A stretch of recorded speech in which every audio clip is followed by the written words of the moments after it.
Welcome to Slayerfest 98. I'm Ian Carlos Crawford. I'm Zachary Patton Garcia, and guesting we have comedian and author, Gus Constanellis. and we've Hello. got comedian, actor, and writer. Jake Cornell. Two comedians Hello. on today. I know. I'm so Hey. happy to have you both. I have been emailing with you both a lot, so it's nice to finally get something and see both your faces. Before we get into it, the end of season 5, I felt like was a good time to start asking people what they felt about the Buffy revival being canceled. Jake, I'm going to call on you first. What do you think? I mean, I was like genuinely devastated. I had been following the revival like so intensely. I was trying to avoid spoilers, so I didn't read any of like the leaked. Well, I did read after it got canceled. I read like the script that was out, but We did too, yeah. I think like I was so excited. Everything about the narrative around it was really exciting, and it was just like so infuriating to like, and especially to know that it like exists, like that there's a pilot we don't get to Yes. watch is like really hard. And I mean, also, like working in this industry, like there's a double thing of like it just being emblematic of how fucked everything is. So it was like it hurt on like a number of levels. But I really hope we get to see that pilot one day. I hope it leaks or something, and I really hope somehow it comes back in some way. I think like my only hope is that like the how massive the response was to that announcement gave someone the idea or like pushed people towards maybe like making something happen. Yeah. And like all of my friends like you, Jake, that have worked. I had a friend who even was like, I've met with Hulu. This tracks. They don't know what the fuck they're talking about. They like, my friend had an animation project that they were going to do, and then it just wasn't the project anymore. They like kept changing it and changing it and changing Yeah. it. And it's funny to see people who are defending be like, oh, I'm glad. And it's like, but why are you defending executive? I really am reticent against this whole like the whole notion of like, I mean, I guess I have mixed feelings about it, but I think this whole notion of like, don't ever make a reboot or don't ever make a sequel because it like tarnishes the original. I just like don't really fully buy. Like, Same. I think it's like, obviously there's a lot of terrible sequels and there's a lot of terrible reboots, Right. but at the same time, there also are some really great ones. And I think the notion that they all are always bad and therefore we should never make them is like really flawed. And also like if you make something and it's bad, like the original thing is still good. Like it's really strange, like this notion of like people being like it's like, do you think it's real? Like it's like Right. you can go back and just like the original thing. It doesn't. It's such a weird POV to be like, oh, if they make something else and it's not perfect, it won't be. And also like the other thing that always happens with these sequels. Sorry, I'll stop talking so the other guys can get into it in a second. I promise. But it's like I also really hate with sequels and reboots how people can't understand that they're a different age now than when the original thing came out. So like it's like, hey guys, you all have to understand that you're going to be watching this as a 40-year-old gay guy and not a 13-year-old boy in the closet, and like that's going to have to be a different experience for you.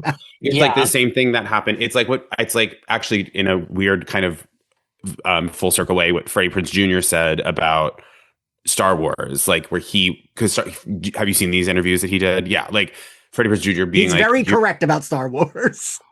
I stand him. He's so good for like all those interviews, but it's like you liked them when you were 12 and now you're not 12. Like Yeah. you're watching this movie in a year where you have to pay taxes. Sorry. Like Yeah, it's a different it's different. It's different. So that's my very long-winded answer to that question. Yeah, Zach and I did a few episodes on the revival, and like we were so excited for it, and we kind of agreed because I just am like, my example is always I did not like the X-Files revival that I just simply stopped watching. Totally. And it was fine. It was fine. I was bummed I didn't love it because I wanted to love it because it brought back Mulder and Scully, but I was like, this isn't working for me. I need to stop watching it. And it was okay. Like it didn't ruin anything. I'm currently doing a rewatch and I'm like, I think I'll go through the revival this time just to like see what they do. Cause like whatever. But yeah, no, I agree with that. Gus, what do you think? I have a lot of mixed feelings about this. I agree with a lot of what has been said. I also feel like, I hated Scream 7, but that doesn't keep me from liking Screams 1 through 6. Like, I have a Totally. tattoo, Same. I have a ghost face tattoo, and I'm not going to remove my ghost face tattoo because I didn't like AI in Scream 7. Like, it's just, it doesn't work that way. I personally, though, come from the camp of like, I'm not glad that the reboot was canceled. Not at all. I think that's an awful decision on Hulu's part because, especially in the day and age and the market we're in now, it's like, what are you doing? Like, nostalgia is so big now. Even if this wasn't perfect and you needed to work out some kinks, let the fans tell you the kinks to work out and go from there. And that's the thing about legacy sequels that really work. When the legacy sequels really understand the fan base and understand where the fan base is now, is when they can actually comment on like, oh, this is a 40-year-old gay guy now. And I can speak to that because I understand why this is appealing to people now. When they really forget, like that's, I think for me, where I lost in the Buffy reboot, whereas like I think a lot of the creative decisions made were awful. Like I didn't like a lot of that script. I didn't like a lot of the creative decisions. I was like, I can see where a network executive was probably. Is the full script available to read? Yeah. I didn't read the full script. Just the details that I had. I was like, I didn't like a lot of the details that were given to me from the internet. I was like, this actually didn't sound great. But at the same time, network executives are stupid people. Like I worked in kids TV writing for a really long time, and that was my main job for like all my 20s. And so I have had to deal with dumb network executives. Like I worked on a Lion King reboot for Disney Junior that was like a more kid preschool version of Lion King with like, all these animals, and Timon and Pumbaa and all the legacy characters were like free to come back. But our network executive didn't like meerkats. That's so funny. Anytime we pitched a Timon episode, we would be like, no, I don't want to do that. We had like a whole Timon's Family episode. We had a whole callback to the Timon and Pumbaa show in the 90s. We wanted to do all these things. So funny. And she was like, I don't like meerkats and I don't want Timon in the show anymore. And it's like, that's insane. And so that's so funny. There's so many things like that where you're like, okay, well, I guess, yeah, of course the Buffy reboot got canceled. If some idiot who never has seen Buffy was like, I don't like blonde women fighting. Like, that's it. It's done. It's done, though. Can I ask us what creative decisions you didn't like about it, though? I'm so curious. I didn't like, first of all, here's my issue with it, is I want Buffy the Vampire Slayer. I don't want some random bitch in high school going and Buffy making surprise appearances. The issue I have is that I genuinely, as a fan, want a continuation of these characters and this world.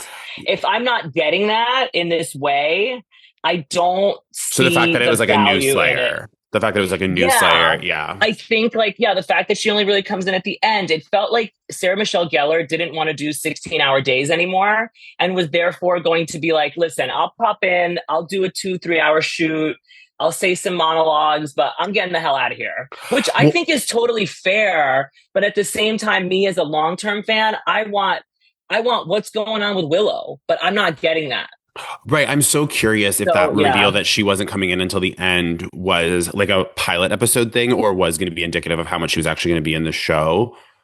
So I mean, I don't know. I think she was probably going to be in more of it than I think is out there. I think it was an anticipation so. thing. It was just a pilot, and the title was Buffy the Vampire Slayer New Sunnydale. If she wasn't going to be in it all that much, that wouldn't have been the title, right? I agree. Sunnydale was my biggest hang up. Is like it made no sense for Sunnydale to be there, but That's I don't know, where the way it they brought it started back, I could have bought it, right, just to have it be made, right? Right. And There's it really nothing is that would've been a frustrating deal that they breaker. wouldn't even scale it. Like, make it a movie then. 2-hour movie. Like do something with it. It's right there. Everybody's willing to do it. Sarah Michelle Gellar, who said that she was never going to do it for the longest fucking time, is finally on board to do it and has her whole heart in it. Like, well, I want to know so because like the lore is that like whatever Chloe pitched to her was like she was like, oh, this is the way you're saying, and I just want to know what that pitch was. Like, what was the twist? What was the thing that what was it? Like, what was making it interesting to her? So I want to know so bad. There is a script that is available that Zach and I have read as well, but it's not. That's like a very old one. Yeah, right? it's like a very early draft of the script. Yeah, no, I'm always just curious what everyone thinks, and I mean, so far everyone I've had on has kind of felt the same way, even if like they have a little bit of reservations like you, Gus. Like it's still like I'm bummed. I'm not in the camp of like, oh, I'm glad it didn't happen because that's ridiculous. Like, I'm definitely in the camp of like, oh, but also I'm in the camp of like, this is why Deadline.com should like slow its roll a little bit. And like, when like this was very much like an always a maybe. And the fact that it didn't happen, I'm like, we all like we all got ahead of ourselves a little bit because this is always how pilots work. And when it's a big IP, you always assume it's going to go forward. But like sometimes big IPs don't. But there was like this whole leak that Yeah. basically had already been greenlit, and they were just figuring out what the episode count was going to be. Like that story came out like 2 days before. Like I thought it was like really happening, and so it was just such a like pivot and just such a bummer. The thing that I thought was different though, because you are correct. Like, what, they filmed that whole Hillary Duff show and then just never aired it. Yeah. I think Don't the bring weird that thing one up too. I think the weird thing is that Hulu was promoting it so much. Hulu was making it seem like it was a done deal. Like Hulu was constantly posting Buffy videos. Hulu was constantly posting Buffy content, and that to me is and promoting it on their streaming services, Buffy and Angel. Yeah, for sure. Absolutely. It almost makes me think that executive who killed it kind of was like annoyed that this stuff was happening without his approval, and he's like, "Well, I'll show you. I can kill this show." Like it's probably I could feels like such an ego thing. Yeah, absolutely. Yeah. That, I mean, and we'll probably never know. And like, it's the whole thing bums me out so fucking bad. I was holding out. I was like having delusional hope that maybe something would happen, but now I'm feeling. I still have it. I mean, but I'll be 20 years down the road still hoping it's gonna get. We'll be in our old folks. I'm with you, Zach. 100%. So with you, yeah. Gus, what is your Buffy origin? How did you come to the show? Oh my God. Okay. So I started watching in middle school, and the first episode I ever watched was the musical episode on TNT, We Know Drama. I literally was like it was like in the cusp of elementary to middle school. I was like 10, 11. And I remember watching the musical episode and being like, what the absolute fuck is this? What is this? What is this? And then I went back and I started watching from the beginning, and I did the thing where like I started renting them, the DVDs, or then I started like ripping them on like LimeWire, and I just started downloading like that. But then I bought all the DVDs. So in middle school, I would like walk around with whatever DVD set I was watching, like in my backpack, and I would pull it out and I'd be like, look. It was fun. That was a fun set to pull apart. It was such a fun set. And so I was always pulling it out. And I remember like I was so bullied, and one of the guidance counselors had to like come and talk to me and be like, do you think you're different than the other boys? And I literally was like, yes, I am. I pulled out season 3 of Buffy the Vampire Slayer, and I was like, I like Buffy. And that was literally how it all started. So funny. It was, so I loved it. So I would get the DVDs and I would watch it. And that was it. TNT, We Know Drama. That is so damn cute. I love that you carried them around with you. Also rude. I am a lot older than you. Jake, what is your Buffy origin? My Buffy origin is, I remember the first time I saw, so I mean, I was very aware of it because it was such like a popular show, and you would hear, I remember hearing commercials for it on the radio. Like it was like such a big thing. But I remember the first episode I saw, it was before it went off the air. So I was probably like 9. And I remember I was channel surfing with my mom, and Buffy came on, and I was like, oh, like I'm going to watch this. And my mom was like, no, you're too young. And like, she wouldn't let me. And so somehow I managed to sneak upstairs and get it on the TV upstairs. And I watched the episode. And I think, she must have gotten distracted by something because she's not an idiot, and it would have been so obvious. But somehow I managed to get upstairs and watch it. But in similar to Gus, in it being kind of a wild first episode, the first episode I ever watched was The Wish. So I was really confused because it was like, no one knew her, and like she didn't live in Sunnydale, and like it was mostly a Cordelia episode. And then I kind of and I also like was coming in like probably 10 minutes into the episode, so I missed like the setup of like Anya casting The Wish. So, but from then on, I was kind of obsessed, and then I pretty quickly convinced my mom to let me start renting them from Blockbuster, and then I ripped through the whole series pretty quickly. Like, that was like a huge part of like my high school experience, was renting box sets of TV shows from. Oh, me too. And ripping through. And and so that was like that was like my Buffy ride for sure. I love all of this. Yeah, I feel like us like Buffy fans of a certain age all had like I'm getting the impression I'm the oldest, but all had like a vague like, oh, we missed this part of this episode, so we just didn't know because like that's just how that worked. Until you could Yeah. rip them from like LimeWire or like wherever. Yeah, I It's had like interesting a because you watch episodes now, even with this episode that we're going to talk about, there's specific lines in there that are written specifically to make sure that if you don't watch this weekly, you will understand what's happening. And especially in season 5, when it gets very, very serialized and not as yeah, episodic, it really needed that. But it's just interesting because it's like now on Netflix, they don't have to do that anymore. You know, it's all right. bingey and it's like they don't have to write like that anymore. It's kind of Yeah, interesting. I was gonna say because we're here to talk season 5 Spiral for the episode's 25th anniversary. I think this like 4 episode, 5 episode arc is like the strongest arc of the series.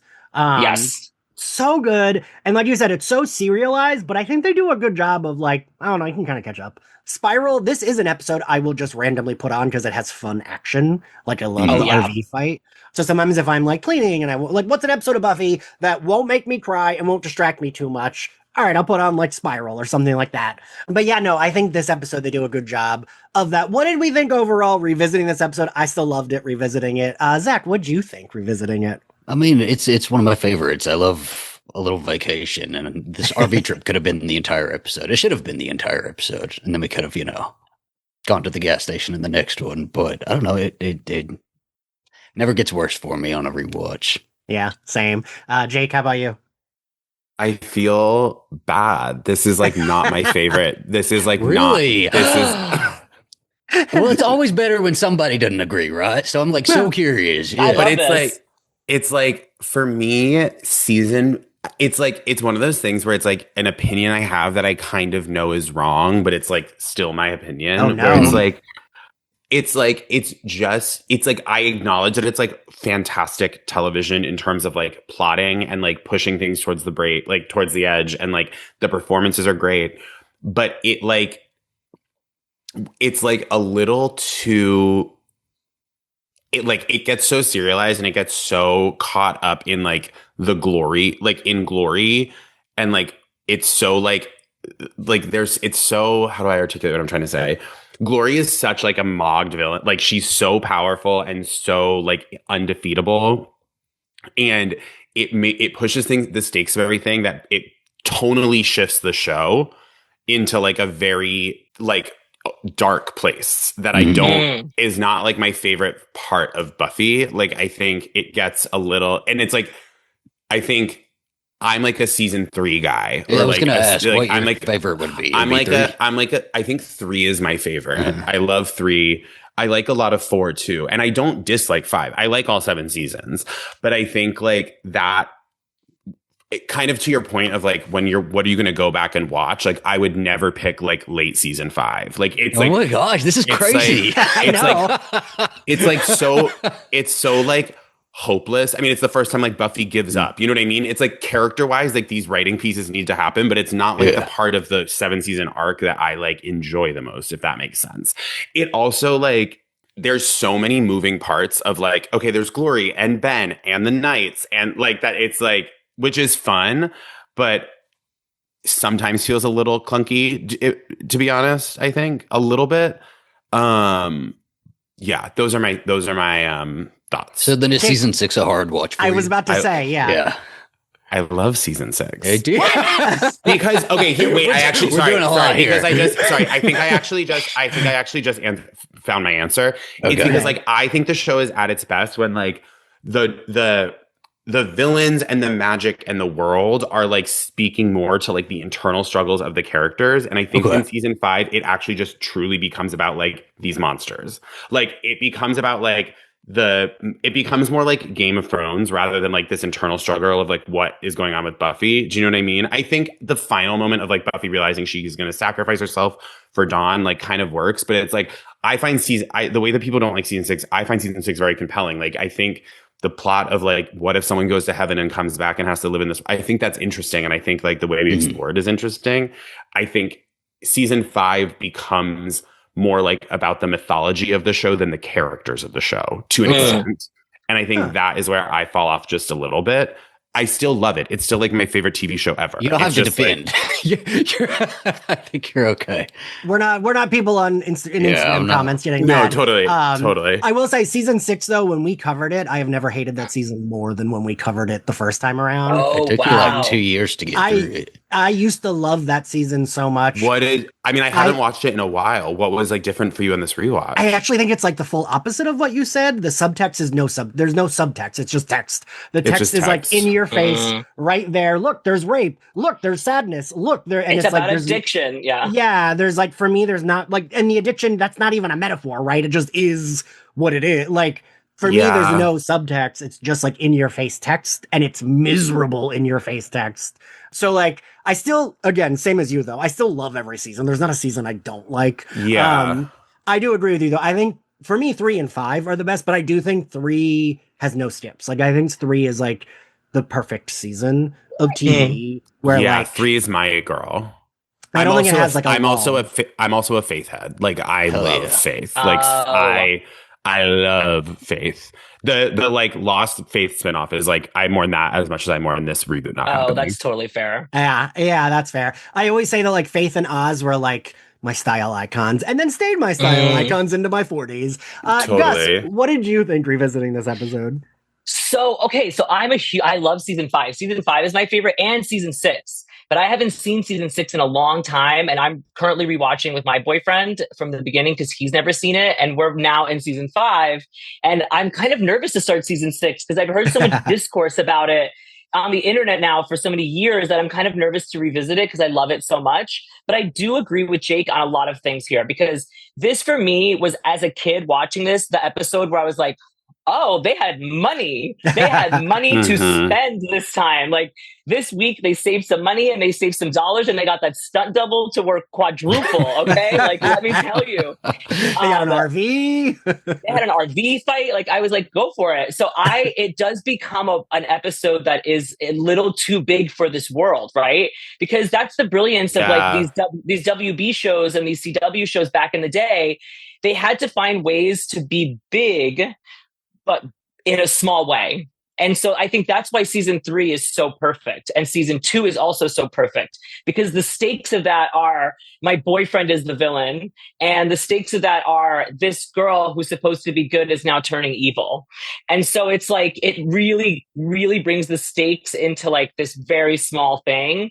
Whereas 5, there is moments where I'm like, 22 episodes, Glory, could you not have just torn shit up? And like, aren't you a god bitch? Like, I don't know. They needed the Ben thing in order to tame her because I think they figured like 22 episodes was going to be too big for this. But that's why I think I love this episode so much because it is this 5-episode run is when Buffy gets the biggest. And like me, I was just like, as a little kid, just like, storytelling, yes, and like it's something I hadn't seen as at that point in my life, and like even as a comedian, I do a lot of storytelling, so like I really appreciate season 5 and like everything about it, like the whole arc. But I totally see what you're saying. Where like this episode, I probably wouldn't go back and rewatch like randomly because it feels like I need to watch these 6 episodes. I need to watch the last run of season 5. I can't just put this one on. Like I can put on. Even if that's true of a lot of season 5. Like you can't just put a lot of them on. You have to kind of like be in the story or something like that. Yeah. So, but I love this episode. I really love this episode. I think it's when it's Buffy is like really the most interesting character work in my opinion for her character of like she's been struggling with death the whole season. This is a part of the season where she has to face it in a lot of ways. She sees Giles injured, she sees Dawn being attacked, she sees her friends being attacked. She's got to face it in this deep way right now, and like she is like such a leader throughout it, and seeing her give up, I was like, wow, this is brilliant. I was just like, this is just brilliant. It's brilliantly done. And I thought it was brilliantly executed. And like, yeah, spend that money, Joss. Spend that money, production. Let's do it. Yeah, that's how I felt about it. It is funny. Stephen DeKnight, this was his first episode doing Buffy, and he went on to do like Daredevil. Like he like more like action-y superhero stuff. And I think like I don't know. For me, I do understand what y'all are saying, but it just works. Like Yeah, it's a great episode of television though. Like it's such a It great is episode good. of I'm not television. like, it is a great episode and it's really fun. It just, I guess part of it doesn't feel like a Buffy episode at times, which I think is part of what's special about it. Like, Yeah. well, and I think also maybe part of why I was feeling that way is like, it is, Gus, you have a really good point about like watching it out of line is like, it's like you haven't had the right build up to it. You're kind of like, Yeah. whoa, Fair. this is like, like if I haven't watched season 5 in over a decade. So it's like, that's not true. I But- just watched it all, and then my boyfriend started rewatching. So I got to the end of season 5, and then we started rewatching again. So I've done like 2 rewatches in like the span of 6 months, and like I'm just like, it's just so I'm like in it now. Yeah. Yeah. You're like, this is the 10th time in 2 months that I've watched this episode. And let me tell you, So we open on where we left off last episode. Tara, with her brain sucked, accidentally kind of outs Dawn as the key. Glory has even this, like the ending of the last episode, the beginning of this, like this feels bigger than we had gotten before. Like she rips the wall off the dorm, right? Like that is not something we usually got outside of a finale where the set is blowing up. And that for me ups the stakes a lot because it's like, oh shit. Like I watched this with my mom. My mom hated Glory because she hated, to your point, Jake, that it was too much. Like she hated that Glory was constantly like besting Buffy, and she didn't like that there was a hero that Buffy couldn't fight. Like this hero was stronger than her. I like that, but I also understand. Do any of y'all watch Invincible? Because with Invincible, it really bothers me that he gets his ass kicked like constantly by every villain. She's and I'm not like, getting the Invincible treatment though. There's Right, much difference. not getting her arms broken. I don't know if I could handle that, but this is like a manageable, villain that does best Buffy, and I do like seeing this. It does make me. I also think the season that you kind of drop into Buffy sort of colors the way you see the show anyway. Yeah. And I did drop in, The Wish was my first one, but it was like a rerun, and then I was in the middle of season 5. So season 5 was like the first time I ever saw Buffy, and she was kicking ass, and there's this, unbeatable villain, and like, so like I get it. And also, I think this is like one of the last times we start seeing these college sets, right? So we're able to go in and be a little bit more destructive, and that really gives Glory a lot to do. And I don't even think the stunt woman looks all that terrible for Buffy, right? Like sometimes the cuts are sometimes a little like shaky, but I don't know. This entire Everything sequence is like, flawlessly. yeah. The entire sequence is just amazing, all the way down to Truck and then we pick up, with Dawn, the way Dawn is sort of describing it after we had just watched it. So I'm going to read, I had this trivia for the end, but I'm going to read it now. Stephen DeKnight described, and this is a quote, in the first draft of the outline for Spiral's script, the opening action scene where Buffy is trying to escape from Glory with Dawn was massive. It was a 10-minute long escape scene. Buffy gets smacked into a tree 100 feet away. She ends up beating Glory with a sheared off lamp pole. That was big action. Joss Whedon read it and said, this is great. This is wonderful. Kubrick couldn't film this in 20 days with $5 million, so we're cutting everything. And I said, okay, great. That's fine. As long as we get the Knights chasing them in the Winnebago. I think this works perfectly, though, because it does feel hopeless. It feels like we are just getting away. Because to whoever, I don't remember who said it, but somebody made the point that, like, this season, especially like by the end of this episode, Buffy just gives up. She's already given up, like here. Like she has given up. She is in fight or flight, and she has decided flight is all she can do right now. And it does feel hopeless. So I do get that. And we're hopeless from the start of the episode. I think that's part of what I also it's like, I do find the watching this part of the season a bummer because it's so hopeless. And that it is hopeless for good reason because she does fucking die. I will say, like, and I don't know, and like, if you guys don't agree with me, but like, had this been the end, the series finale, I'd be devastated. I'd have a different opinion of it, I think. I have a very different. Yeah, it's like, and I think, and it's kind of crazy to think that they made it that way. Like there was a world where this was going to be the end, and I just think that like.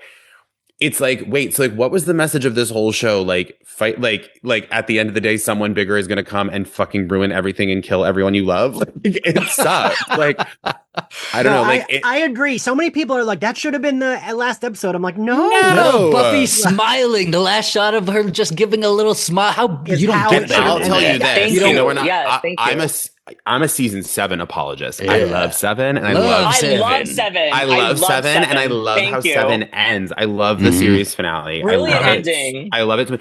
It's like that is the ending. Do you know what I mean? Yeah. Like I don't so that's also part of it is like there is in my mind, it's like I acknowledge it is good television, but in my mind, it's like you're getting to watch them kind of fuck up the end of the show and being like, thank God they got to do this again. Because like this is a fun season finale. I would hate this as the series finale.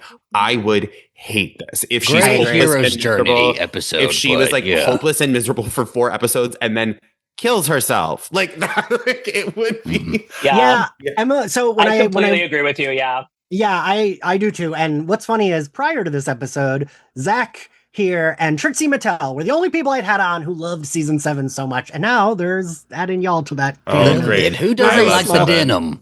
7 is so good. I don't Like know why. him is such a fun episode. Like is. Yes. I love the potentials. Like I love all the potentials. I think it's such a great I love Vi. I love them all. Wait, are you a Kennedy defender? Because I am. I don't hate You're like, Kennedy, well, and not I her. really no, I like Kennedy. I like Kennedy a lot, and I really like Kennedy in the comics. She's Yes. really fun in the Yes. comics.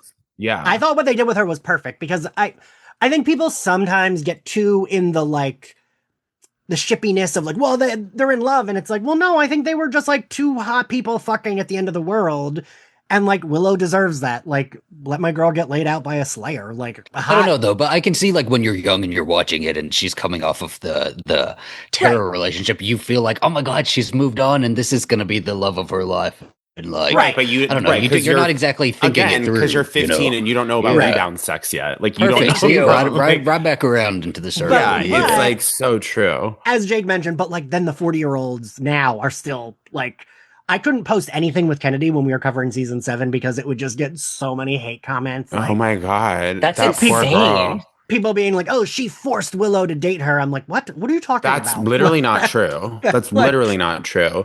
I also think, I think it's obvious. This isn't like revolutionary to say, but all we're all doing with that, if you're doing that, is you're projecting your anger about what they did to Tara. Like Tara, it's like that's what it is. Because like, and like obviously there's the lore about you like how they were originally going to bring Tara back to life, and then they didn't. Like there's like it just Tara's just the punching bag in this show. Because my hot take about all the Tara discourse. Gus, if you say you hate Tara, I'm going to freak the fuck out. No, my hot take about I love Tara. I love Tara. My hot take about the Tara discourse is that like I don't care that they killed her. I think it was actually an excellent writing choice. Like. If you wanted to make Willow evil, which is something they set up from the second Willow says she's going to be a witch, they set it up like in that episode. They're like, don't go too far. Right. And like literally from episode 1 of like the season 2 of the like that thing. So I'm like, if you want to execute what you're going to execute, Tara has to die. Yeah. I don't know that sorry. No, so I understand, but I think it was a great writing story. I think for me, it's like we're so the emotional reaction we have to them killing her is why I think it's such a good decision. But that's what I'll say. So when we had Amber Benson on, she talked about. I've had her on a few times. We talked about all that stuff, and she was like, there were many reasons why she did not come back as Tara because she was supposed to come back as the first, and she did not want the last scene of Tara to be Tara evil, telling Willow to kill herself. And I read the draft of that script. They had, so the costume designer, I had him on for every episode of season 7 to talk about, he still had all his receipts. The outfit prices were insane. It'd be like Buffy's top was $20 and her jeans were $800. But he had the script that still had Tara in it. So that means that they didn't change it till the week of filming because they were like so positive they could get her. And he like let me see it and it's rough. The Tara scene is like Tara telling Willow how to properly slit her wrists so she dies. And like, I'm glad Amber didn't come back. That's like one time where I'm glad the actor didn't come back because I would not have wanted that either. Yeah, that's brutal. Yeah, and like I kind of when we had it, we talked about who they could have killed to make Tara go, and I was like to make Willow go so evil. And in my brain, I was like, the only thing I can think of is like Tara leaves and then Giles dies because like we can't kill Buffy, but like it would have to be someone like Giles or Xander to die Well, For and her, Tara's a trigger. We see that in this season, right? She doesn't die, but she goes, right, near full hell beast and right. is ready to take on Glory just by herself, right? So it does make sense. It's just like not a pleasant thing Right. Yes. to Yes. experience, Yeah, So no. post credits we get. I Yes. do love Dawn recounting the story to them. Um, and when she's like, and just she thinks she's so great because bumpy heads kiss her stinky feet. She has nice feet. And then she's like, and a truck, hit her. And Anya's delivery of "you threw it at her" is so good. You're both comedians, so I think Emma Caulfield has some of the best comedic timing on the show. I'm curious what. Yeah. Absolutely. Oh, Yes. incredible. So incredible. Like for me, Like, it's always wild that she didn't go on to do like a lot more. I know. Yes, she's an excellent actress, and yeah, a lot of her delivery I thought was great. I think my boyfriend's in we're just starting season 5, and he's just starting to like her, and I'm like, just wait because she will be your fave by the end of 7. So Yeah. just you wait. Yeah, And then Yeah.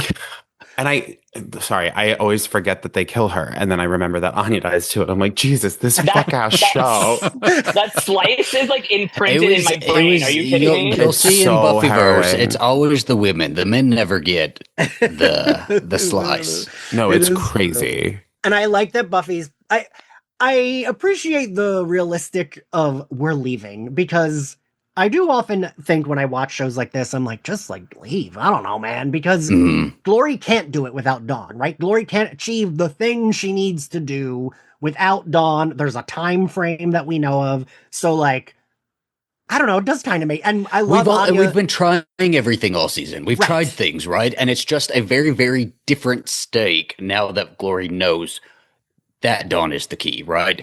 At least before we could keep Dawn under a blanket and try to figure out something while Glory was just about town, right? But now Glory is actively has a target. And Buffy can't do her little research over here and fight Glory off a little bit and also defend Dawn. And so like I don't know, getting a fucking RV and getting the hell out of town is the best fucking option right now. And I like seeing just the different versions of Buffy and Buffy in flight mode. It does, like, I feel the urgency as well. Yes. It's just because of Sarah. Sarah just sells this shit so well. She's doing like she's angry, but also incorporating her like 1,000-yard stare into when she's telling them the plan. Like she's just like, or we say, and there's no die. room to question the plan. Right. This is the plan, right? Yeah. And I love seeing that from her. And when she's like, raise your hand if you're in favor of staying and dying. Great. No, then I'm going to find us transportation. We're leaving. I'll see you all in, an hour. And Anya being like, run away. Finally, a sensible plan. Anya's she ran away. She's been trying. She's been trying. Every apocalypse she's been trying. Yeah. She completely missed the whole mayor thing. You know what I mean? She ran away for that. And I was like, that's good plan. I mean, right? Like, I kind of love that. We see that Ben and the like lady minion, I do like that she calls him manly and painfully handsome. Watching it this time around, the lady minion reminded me of Deborah from Everybody Loves Raymond. That's such a weird, but I love it. I just wanted to say that out loud so all three of you could react exactly like that. Thank you very much. So funny. Yeah. All right. We get a little bit of the lore here, but for me, I was like, this is like, I want just like either no lore or more lore because I don't understand, because the lady minion is like, well, your whole existence is because of Glory. And I'm like, wait, does that mean he like, was he create? Like, I don't quite understand. I wish we had more of that. This is, I will say this. I also, like, when I was saying earlier, like, there's so many moving parts that I think some of it gets a little clunky. The Ben Glory thing, because it is sort of like, wait, sorry. So this, like, especially at the end in the final episode when Giles kills him, I'm like, sorry, could we have just killed Ben the whole time? Like, that's actually, like, you're telling me no one figured that out? Like, you're like, that didn't come up this whole time? Like, that solution was there? Like, we didn't know that Ben, really. Because the Ben thing was that even if they saw him change, they would forget, right? That was the thing. So that was the plot device there that they imprinted. Right, and then it suddenly goes away in the finale when they see Ben change. No, so they mentioned Glory's powers are weakening because they're getting closer to the thing. And that's why that's why I think in the next episode, Glory says, why do I feel guilty? And then it's because the line is blurring and their Right. powers are getting weaker. So she's feeling Ben's human emotions. Okay. Ben's getting a little shittier. How he like decides to just bring Dawn back when they escape. And when that's why he's like kind of shitty when Giles goes up and he's like, just me and you, baby. Like that doesn't sound like Ben from earlier in the show, but it's because it's like Mhm. it's blurring. It is like so like very in passing because at the beginning of the gift, I think Xander even says, Xander is like, can't we kill Ben? And everyone is like, how dare you? And I'm like, no, that is Kill that Ben. No, Ben. Like, Isn't he like, he's not even a doctor. He's like a nurse. Like, come on. yeah, it's just so like it is also that weird thing of like TV shows pre like Yes. 2016 are very on one side of the trolley problem always. Like it's yes. like you never it's like and I'm like, give me the gun. Like, Yeah. I'm like, I Give don't me know what the to tell you gun. guys, but it's sort of like the apocalypse. Like, I don't know, like that. I do like not to be a huge bitch about season 5 because I do think it's good, but like, I guess that's like my role in this episode. But it's like I've also just never found the Giles killing Ben. I just don't find it to be like that satisfying of an ending. Like, I cannot overstate how much I would hate it if it was the series finale. Like, if it's like, sorry, Buffy dies and then they kill the big bad who killed her by plugging his nose. I'm out. Like, I mean, I agree with you, Jake, though. I'm like, well, then let someone else do it. Like, fine, let Xander. Like, Xander had a good idea for once. Like, let him kill Ben then. I feel like that makes sense because also, I would assume Ben is working with her. Like, I would just assume that they were to, like, if they're the same person, I would assume. Even if he's not, if it's like the stakes are kill him or literally everyone on the world goes to a hell dimension, it's like, start like pop. Sorry, Yeah. like, I don't know what to tell you. I don't know say what to tell you. Whenever we talk about like supernatural shit, I'm like, I feel like I sound like I'm like a Republican because I'm very much It's because we got 3 more episodes to go until the finale. Okay, that's the only reason Ben is still alive here. That is anytime there's like a zombie thing, and there's like, oh, she's my sister, and then she's turned into a zombie. I'm like, pop, let's kill go. her, kill her. Sister.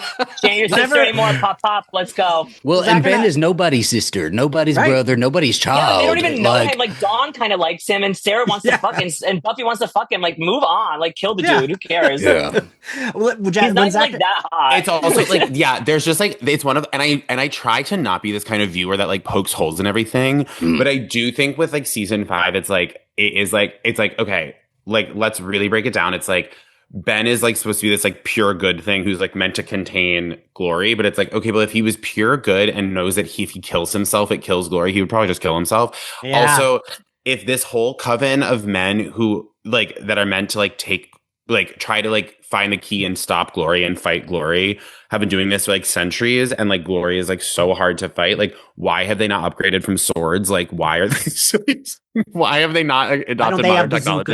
Like, it's like there's just like little things like that. Like, it's just, I don't know. It's, and I love it. Like, I love my favorite scene is the RV fight. It's so fun, but it is just like, it feels, it's one of, I think season 5 is a little bit guilty of the thing of you see what they wanted to happen and then they worked backwards. So it's like, okay, we want her to be this indefeatable god. How do we balance? Okay, now Ben comes in. It's like, you can see them writing from episode 25 back or 22 back rather than like 1 to 22, which is like a valid way to write. But I feel like sometimes you can feel that a little bit. So the Scoobies are waiting. It is bleak. I like Anya's overwhelming. How much more than whelming would that be? The RV pulling up, I think of that shot of Spike a lot with him with like the silly goggles and them all being pissed that Spike is there. It is weird. So before doing this podcast, I love Spike 100%. Now, as like a 43-year-old adult who has now talked in depth about every fucking episode of Buffy twice, I have a lot of trouble with Spike because I used to be like, why are they mad at him? And now I'm like, well, no, I know why they don't like him. Like, he did just kidnap Buffy. Well, why are they mad at him in this situation? Like, we have too much going on for people to be I don't No, know. They complain a lot on this RV, They and do. we got to be on the move. You can complain when we get to SeaWorld or something, but it's we've got to go Yeah, somewhere. Xander being like nauseous the whole time. Like, why don't you just like, take a fucking Dramamine and call it a day, girl. Like, They could have. He had his own car. He could have followed behind. Yeah, like get out. Yeah, That's also true, Zach. I don't know why it makes no sense why they didn't bring a car with them as well. Like him and Anya in the car behind I don't them. know. That's nothing we need to even get. Yeah. So Spike, I also think he looked so hot in that scene, that shot. yeah. He's like the shit-eating grin he has, and he's buckle up, kiddies. Daddy's putting down the hammer. Put it Because down. Buffy, no, right? Buffy is like you said, Zach. She has urgency when she's like, "This isn't a discussion." He stays, get over it, and just like walks into the back room. It's like Buffy is exhausted. Leave her the fuck alone. Yeah. We are all just trying to stay alive and make sure Glory doesn't get done. We get a little bit of the Knights. They get the one that was in the hospital. We meet Gregor, who is the general, who is always only important in this episode. We go back to the RV. Anya, I think Anya's great in this episode. I really think she has so many good lines. I wrote down so many of her lines when she's like, "Shouldn't we be asking if we're there yet? Isn't that what irritating children do?" The piano. Yeah. So good. Yeah. And the piano callback when she's And hitting him with the it pan. wasn't a terrible idea either. Maybe we wasn't. should have supported her a little bit more in this. Drop 3 Honestly. pianos. Spike blames Grandpa's driving. Spike does say, like, it should have just been him and Buffy and Dawn. I do almost think that probably would have been more stealthier, but I think Buffy knows Glory would have murdered everyone if they left without them. Like, Glory would have murdered Joyce if Joyce was still, right? Like, Glory would have gone to Buffy's house, killed everyone, found where anyone else lived, gone to the magic box. This is same afternoon. We're not next day, also. I think it is the same afternoon. Okay. Yeah, I think it is. So we're just like... We're going. mhm. Yeah. Yeah, this whole episode's one day. Yeah. Okay. And I think it's the end of last episode, this episode, and then like continues, like this goes to night, and the next episode is the night of this episode, which I do love because you can track it by their outfits because they're all wearing the same outfits and they like do that, which I love. We get Anya has snacks. Giles does defend Buffy to Xander when he's like, she just needs a moment to breathe. Let her sit in the back because like she deserves. Mm-hmm. We get a moment of like Spike being sweet with Tara when Tara like opens the like curtains and he gets burnt. Yeah. And Willow apologizes and Spike's like, tell her it's okay. It's okay. Play peekaboo, Mr. Sunshine. Like, it's fine. I liked seeing that. I liked seeing Spike starting to almost ingrain himself to the rest of the crew. Mm-hmm. Because we do need that. We do need them to like get along. We do need it to be like, just fucking, we're putting everything aside right now. Buffy and Dawn, I really like this moment here. And they're really these moments are really hard to watch now, though. This was a tougher watch. Yeah. I love that Dawn explicitly says like, this is the nicest thing anyone has ever done for me. You're doing a good job. And I think it's good to get a pep talk from her sister, who most of the season was bratty, because Buffy's so defeated now. Like, she needs someone to tell her you're doing a good job. Even the like, well, I'm running away. No, you're just, moving at a brisk their rate. relationship really shifted when Buffy sort of laid down the reality of like, you got to go to school, you got to do your homework, they're going to take you from me, stuff like that. Like, we have to be a team. And I think from then we do see that shift in Dawn, and Dawn understands that. And they are able to support each other and be a team. And I do fucking love that, I love that. Dawn has the like, Buffy's line of, it just keeps coming, Glory, Riley, Tara, Mom, like, breaks my goddamn heart. I'm like, man, girls had such a rough year, and she's gonna keep having a rough year. Truly. Dawn says at least nothing can get any crazier, and that's when the Knights show up. One of the only things that ever like sticks out as bothering me is, are they human or not? Because Buffy does kill some of them. I don't care, because like you, Jake, I'm also like, give me the gun. So I thought the same thing when she throws the mace or the axe. That guy's dead, right? Like, she hit him in the chest with an axe, and I was like, that is a human. Like, and that was, we got so mad at Faith when she did that one time. Like that is the only You thing that and like Faith, a I little can't, bit. Jake. I know. I I'm love that such you a love Faith her. stan. I love Faith. I get it. I just love this whole RV fight. I think it's so fucking good. Yeah. The Oh, it's great. choreography is Choreography, man. cool. Oh, Yeah. it's the Choreography. best. It is the best fight in all of Buffy, in my opinion. It's Like incredible. Oh, it's just interesting. I like think the it's so cool. Like I literally watched it as a kid, being like, "Woo, budget, baby!" Like, Yeah. woo! Like I was so gagged. Yeah, Also, The there's hot, always something. There's always something so fun about seeing the moments in the episodes that are like iconic shots from the theme song of that season, like the Yes. yeah, sword exactly. swing. Like there's always like a ooh, yeah, yeah. Yes, yeah, Also, her sword, like when she spins it, that's pretty fucking good, right? She was Like, good. She was doing yeah, really, really well. And the high yeah. kicks as well. yeah, Like anytime she does a So high kick, good. it just you yeah, forget it's she's real awesome. tiny yeah, because she looks yeah. really limmy. We get the spike catching the sword is really good, and I like when they get up there and it gets pulled out and you hear him screaming. Yeah, I think this is like a really good action sequence that is unlike a Buffy. I mean, it's on the top of an RV. When do we get her on a moving anything? So I really like that it's so No, it's unlike Buffy action scenes. and it's fun. Do you guys think that did you guys feel like the school bus at the end of 7 is a callback to this finale? Like Oh, she it ends should up be, back Oh, right? that's a great point. Actually, I, yeah. can I, see I that. think probably. because it's like the only other time you see her on the top is the other finale, the But we other don't flip series over. You know, we get away. We Yeah. right, and she doesn't die. Like it's like she's not going to die this time. She got Yeah. through. Yeah. Yeah, Huh. yeah. Yeah, I'd I never like thought that. about that. Yeah, I like that. Huh. Yeah, Yeah. I do like that. I like the parallel of this fight with because if we're bringing in knights, right? This is like us defending the keep, defending the castle from invading knights, I guess. Yes. And I don't know. I think they did that really well as well. Castle's just on wheels. Gus, you mentioned it when Anya hits the guy with the frying pan. She's like, "It's not a piano, but hey." It'll do. I love that. A spear gets thrown in the side. It hits Giles. They crash. Poor Giles. I love the stakes of this. Yeah. The stakes when Giles gets just boom is like now the stakes were already so high and now we've gone higher. I And can I'm like, remember yes. thinking I thought he was going to Yes. die when I watched this. You Yes. do Yeah. feel something too, and when you see like she gets flung off the top of it, and that feels big, right? Yeah. When it falls over, I picture all of them in there, right? It does feel like we feel like very grounded in this, and it does feel very big, and it feels very like you just said, the stakes are like really big, and also I don't know, like there had to have been more horsemen like running around Right? close to them, so we also have to hurry and get everybody out of there, wake anybody up who's knocked out, and like get our asses moving because we just can't pause for a moment. Right. Yeah.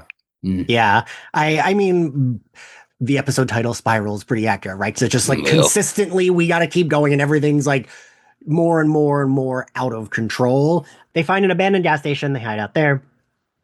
And like you said, Zach, there are more knights coming. So a ton of knights arrive. Xander, we got company, and they brought a crusade. I do like that line. Willow, they have a big fight. They're invading the gas station, but Willow puts up a barrier.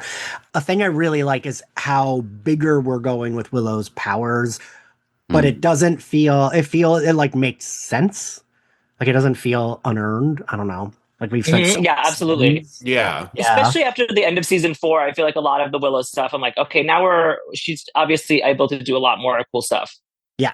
When Buffy, the way Sarah acts when she's like, if you look at her again like that, she will be the last thing you ever see, is like, you can feel the like fucking exhaustion and fury in her voice. Yeah, like the stunt double worked quadruple and Sarah Michelle Gellar worked like quintuple in this episode. They were working. Yeah. Well, I appreciate that Buffy is being very fierce and defending her sister, but also at the same time, she switches just for a moment to sort of appeal to him. Like, come on now, like we join the fight instead of fighting us, like, or just fucking something. Like she really just she's out of cards in her hand, and she's Yes. Mm. I feel like it almost would have made sense if they were like, yeah, you know what? We should It all would have fight been together. nice. Yeah. Mm. But I guess Well, storytelling. we're all kind of being hypocritical in that because like with the trolley problem of it all, it's like there is also the argument of like they're not trying to kill, they're just trying to kill Dawn and save the world. Like they like it's that these people love Dawn and are like willing to risk the world to save Dawn's life, which I'm not, but like that is what's happening. Yeah. Yeah, you're right. You're right. I mean, and that's a big question through the season too. Is like, could you like the minion asked Ben earlier, could you take a human life? They asked Buffy a little bit later, could you kill Dawn if it like comes to it? So You know, I and think they're just the It's group interesting that's because willing to Dawn do it. technically is AI, isn't she? Yeah. magical Technically, AI. Don't do that She's to her. flawed. Dawn is flawed. Like Dawn is straight up Well, flawed. she's more Eve. Like she's made from Buffy's hip. Like she's Yeah, or yeah, rib yeah. or whatever it is. I'm bad at Yeah, physical yeah. references. Rib. And also, isn't Claude the one that like told someone to like chop off their fingers and cut Yeah, no, themselves? I'm just kidding. But there is an element of like a theme throughout the season of like, is Dawn real? And if she is real or not real, is she still Buffy's sister? And that the morality of that. And so Totally. that's, yeah. Wait, Yeah. so I'm going to circle back to what you said, Jake, the trolley problem. I actually think the reason it's not is because if they just don't let Glory get her in time for the whatever, then they're fine. Like, Yeah, exactly. then like Dawn Right. is fine. No, totally. Right, but the way to make sure is to kill her. But Yeah. I don't know. Yeah, And the way no. this shit I'm not pro killing Dawn. I'm just saying. So Buffy has a am. moment. Buffy has a moment with Giles where it really feels like this man is about to die.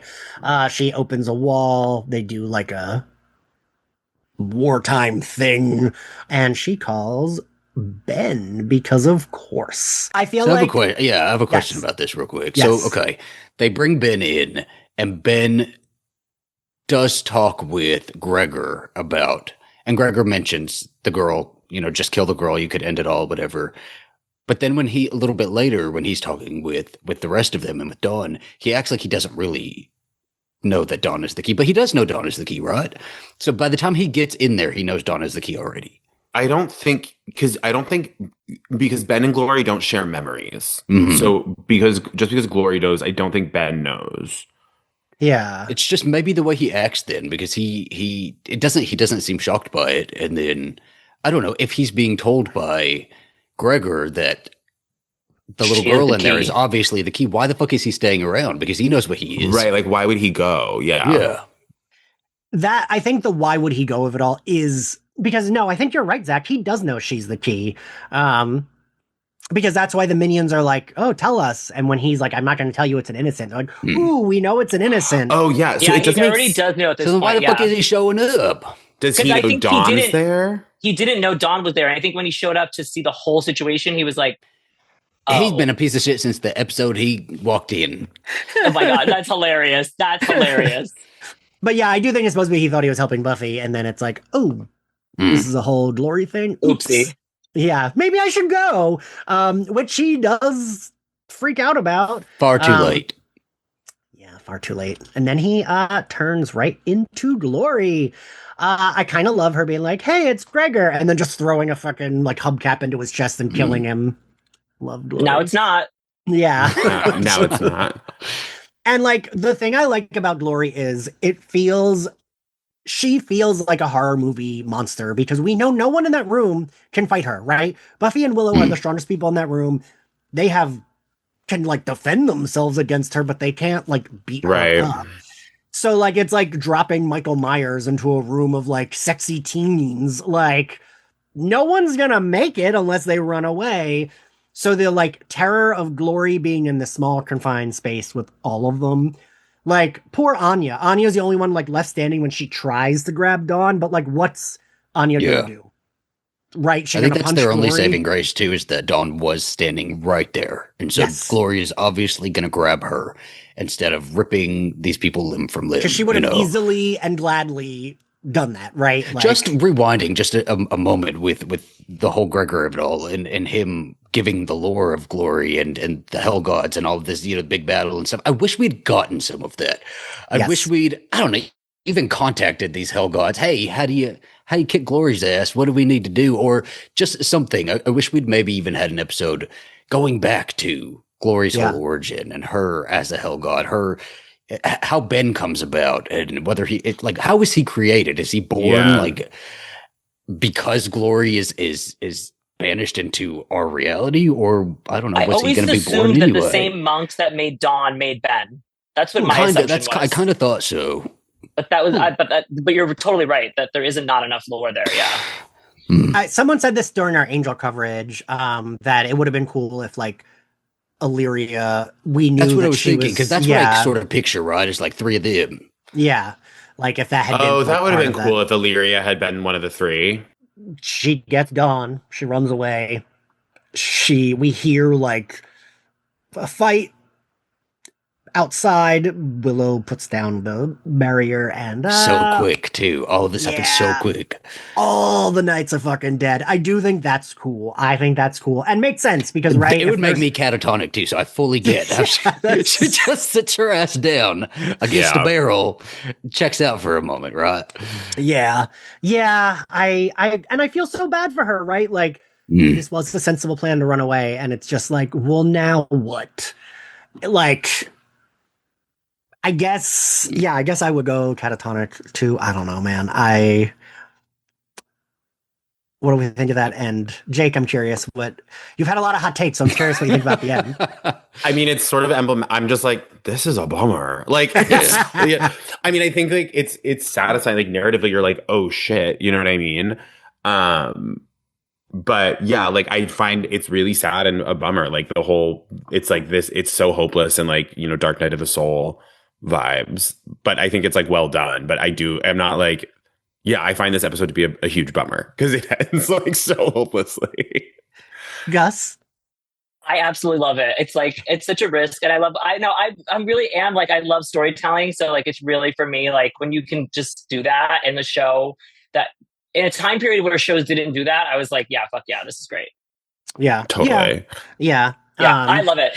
I mean, yeah, it's a bummer, but it takes us to this place in the next episode that I think is so interested and needed for Buffy's journey as a Slayer in general. Like overall, like we wouldn't have 6 and 7 if she didn't go on this journey in the next episode. She needed to lose 100%. hope. Like she needed to completely lose faith. Yeah. And I will say, normally I don't love a like, let's pause before the season finale. Like, I think of, I don't know if any of y'all are Lost girlies. I loved Lost, but like, that episode before the finale describing the smoke monsters is like, I don't care anymore. Why am I doing this? Like, just give me the characters. But I love that pause that we get with Buffy to like go into her brain. And like Buffy always beats herself up over shit, right? Like she feels like, well, I didn't achieve this, so like I failed everything. And that's just not true. Now that we're at the end, that was my only trivia. Well, 2 things of trivia where Stephen and I said, I already said one of them, but the Scoobies in the Winnebago is an homage to 1939 Western film called Stagecoach. Ooh, that makes a lot of sense. Yeah. That does make sense. Have y'all seen, I don't even know what that is. You've seen that movie? I went to film school, so, you know, I know this random, I've seen these random shitty fucking old films. Sorry. But now that we are at the end, favorite outfit, Zach? Oh goodness. I mean Buffy's. It's probably always going to be Buffy's unless like Faith is around or you know Cordelia's blue dress. I don't know. Jake?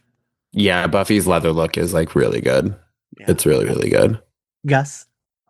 It's Ben in Glory's dress in the beginning after getting hit by a truck. Are you kidding me? That did something for me as a kid. I was like, I like him in this little dress. I like him in his dress like this, with all his shoulders poking out. I was down. I love that.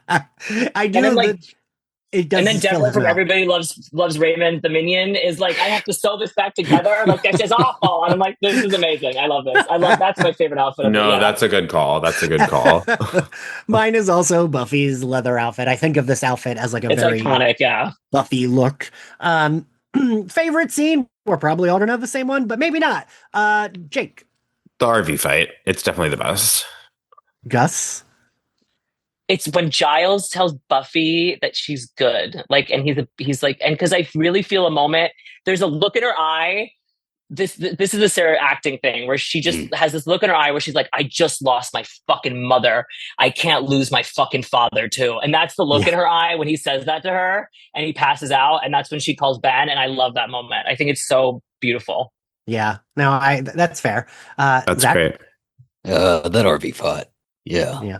Same for me. I like that I keep being like, oh, we're all gonna have the same ones, and Gus, you're throwing me for a loop. Because I don't want. What grade do we give this episode? I have to finish grading student papers tomorrow, so I'm gonna do my first grade. I give it an A. Zach? Oh, A plus. Yeah, I don't have any problems with this episode. Just that Ben shows up. Like he Gus. could have stayed home. Gus. It's an A+ for me. I love this episode. Jake. I D. No. It's like being a good teacher where it's like maybe this isn't my favorite paper, but I can give it a good grade because I know it is a good episode of television. So I'll give it an A-. Okay. Okay, fair. Well, I have fair. an extra question, I guess. What is your favorite like season of Buffy style, like fashion? Oh, fashions? It's Yeah. probably still 3. I would say 3. 3 5 is fashion's mine. really good, but 7 has really I good love fashion too. 7. 7 I love has 7 really a good lot. fashion. Yeah. People I- really hate the fashion in 7. I like it. I like the fashion in 7. I kind of like everything about 7. Yeah. There's not much I don't like about 7. I'm trying to think like what there's not to like, and I like most of 7. The costume designer, so they got a new one for that season, and it's this very sweet gay man who like didn't even realize that like Buffy had all these gay fans, and like he always says, and I always tell Zach this if we go to LA together, he's like, "Oh, I'll bring you to my storage unit. I can show you Spike's jacket and like Buffy's outfits that I still have." And I'm like, Oh, it's amazing. I will die That's in that awesome. storage unit. Like, That's amazing. right? He's like, "Oh, I have one of Spike's jackets. He sent me. Oh, I don't know where I have it now. He sent me when because we became friends because I wrote an article about the fashion of fashion of Buffy when I worked at BuzzFeed. When I started the podcast, he sent me a swatch of the jacket he made for Sarah in the finale, and it was like a That's sample so sweet. of the bottom. And like, Wow. right, for any other show would be like, I don't care, but I was like, this is my Well, I prized also hate possession. that the Holy jacket shit! That's was the amazing. jacket or just the fabric, because the jacket shouldn't be cut up. No, it No, was like it was a swatch, like a sample but before Yeah. he made the jacket. Okay. and it like had the print of the didn't bottom have where the it's like jacket? little holes. I don't think he Where's has the the jacket. jacket? I think he said Hmm. Sarah has the jacket because she really He kept liked a it. lot of that stuff, yeah. Yeah. Right? See, Uh, these Yeah, people yeah. who own this stuff should be posting it on Instagram or something. Like, where's the site at? I know Josh has the site. Well, he's not going to post it, I Yeah. guess. Some other people have some sides. The scythe is so funny. All right. Well, now that we are finished, if you're listening to this on Patreon, you already know where to find Slayerfest 98. Gus, where can everyone find you? I'm at Constantly Gus on all the social media, and I have a cookbook coming out. Oh, well, it's already out called My Greek Mom's Recipes. She died. I wrote this cookbook. It's all about my dead mom, and it's half memoir, half cookbook. So check it out. Oh, I like that it's half memoir too. I also write Yeah. about my dead mom all the time. Oh, great. Yeah. Jake, where can Love everyone this find for us. Jake, where can everyone find you? It's like, You can follow me at Jake W. Cornell. I'm on tour kind of all the time.